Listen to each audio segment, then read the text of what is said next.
घोटाले के आरोपों से घिरी महाराष्ट्र की महिला और बाल कल्याण मंत्री पंकजा मुंडे ने आज प्रेस कॉन्फ्रेंस की है और इसके माध्यम से अपनी सफाई दी है। पंकजा पर 206 करोड़ के चिक्की घोटाले के साथ ही एक नया आरोप ये लगा है कि परभणी में डैम बनाने का ठेका उन्होंने अपने करीबी को दे दिया। पंकजा ने अपने पर लगे सारे आरोपों को गलत बताया है।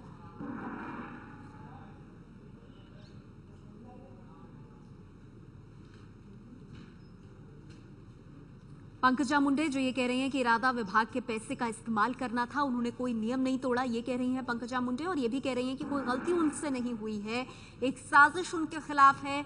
इसका पर्दाफाश करने के लिए वो प्रेस कॉन्फ्रेंस करेंगी, ये बात वो पहले कह चुकी हैं। और अब प्रेस कॉन्फ्रेंस करके उन्होंने कहा है कि इरादा विभाग के पैसों का इस्तेमाल करने का था। उन पर जो 2 आरोप लग रहे हैं उन्हें सिरे से खारिज किया है। और पंकजा मुंडे ने यह भी कहा है कि कोई नियम की अनदेखी उन्होंने नहीं की है। पंकजा मुंडे जो कि महाराष्ट्र सरकार में मंत्री हैं, महिला और बाल कल्याण मंत्री, उन पर आरोप लगा न सिर्फ चिक्की घोटाले का बल्कि इसके अलावा एक और आरोप लगा कि किस तरह से अपने करीबी को एक ठेका उन्होंने दिया परभणी में डैम को लेकर के। लेकिन पंकजा मुंडे ने प्रेस कॉन्फ्रेंस करके कहा है कि वो पैसा बर्बाद नहीं करना चाहती थी, इसलिए उन्होंने विभाग के पैसों का सही इस्तेमाल हो, इसे लेकर के ये फैसले लिए। एबीपी न्यूज संवाददाता जितेंद्र दीक्षित हमारे साथ जुड़ गए। जितेंद्र, आपसे जानना चाहेंगे अपनी सफाई में क्या कुछ कहा है पंकजा मुंडे ने?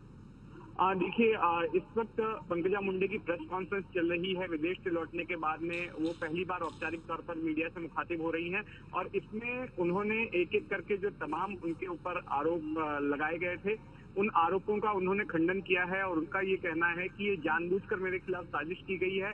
मैं जिस वक्त विदेश में थी, ऐसे वक्त में इस मामले को सामने लाया गया ताकि मैं ठीक से उसका जवाब भी ना दे सकूं। और उनका कहना है कि ये तमाम आरोप राजनीतिक आरोप हैं।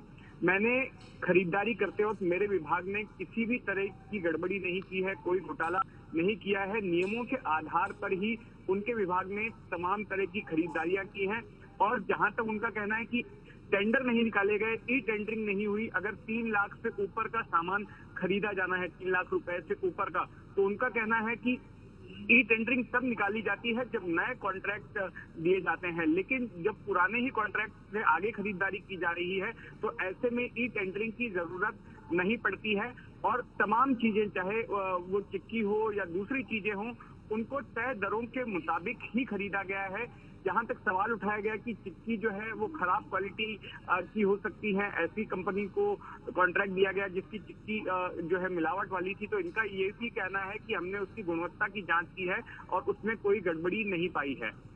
जी, तो अहम जानकारी दे रहे हैं जितेंद्र दीक्षित की किस तरह से पंकजा मुंडे अपनी सफाई दे रही हैं। पंकजा सफाई जरूर दे रही हैं लेकिन विवाद उनका पीछा नहीं छोड़ रहे हैं। ताजा मामला सामने आया है छत्तीसगढ़ के रायपुर से। छत्तीसगढ़ मापतौल निर्माता एवं विक्रेता संघ ने महाराष्ट्र में हुए 206 करोड़ के चिक्की घोटाले की शिकायत प्रधानमंत्री नरेंद्र मोदी से की है। ये संघ देश भर में मापतौल से जुड़ी मशीनों की सप्लाई, गुणवत्ता और उपभोक्ताओं के हितों के लिए काम करता है। संघ ने दस्तावेज दिखाते हुए ये दावा किया है कि महाराष्ट्र सरकार ने जिस नीतिराज कंपनी को 18 करोड़ का ऑर्डर दिया था, उसका रेट कॉन्ट्रैक्ट वैलिड नहीं था। बच्चों के तौलने की machine, child growth monitoring system का ऑर्डर 2 कंपनियों को दिया गया था। एक नीतिराज कंपनी को 18 करोड़ में और दूसरी साई हाईटेक को 6 करोड़ का ऑर्डर दिया गया था। छत्तीसगढ़ के मापतौल संघ का दावा है कि साई हाईटेक कंपनी का तो रेट कॉन्ट्रैक्ट भी केंद्र सरकार से नहीं है। तो ये एक ताजा मामला आया है मापतौल की मशीन खरीदने में गड़बड़ी का आरोप। और जिस संस्था ने, जिस संघ ने यह आरोप लगाया है, उन्होंने अपनी शिकायत बाकायदा प्रधानमंत्री नरेंद्र मोदी को दी है। एक तरफ पंकजा मुंडे जो इस वक्त प्रेस कॉन्फ्रेंस करके जो 2 आरोप उन पर लगे हैं उनका खंडन कर रही हैं, वहीं एक तीसरा आरोप भी सामने आ रहा है। मापतौल की मशीन खरीदने में गड़बड़ी का यह आरोप सामने आ रहा है। आपको बता दें छत्तीसगढ़ के रायपुर से यह मामला सामने आया है।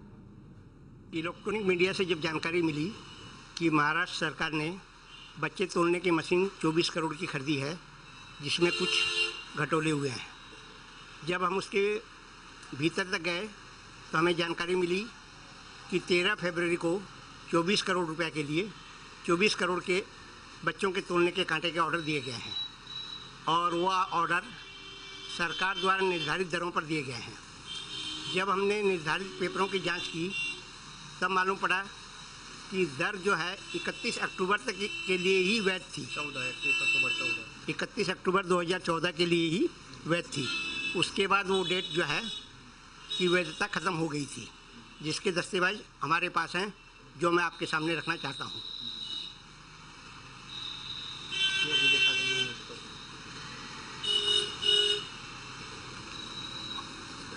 ये उसके पेपर्स हैं, जिसके सीरियल नंबर 4 में लिखा हुआ है कि वैलिडिटी टिल 31 अक्टूबर 2014, और रेट कंट्रैक्ट जो है वो इनके 26 नंबर सीरियल में दिया हुआ है कि कांटे की कीमत 4,690 रुपये 60 पैसे निर्धारित की गई है। तो एक के बाद एक विवादों में फंसती दिखाई दे रही हैं महाराष्ट्र की मंत्री पंकजा मुंडे।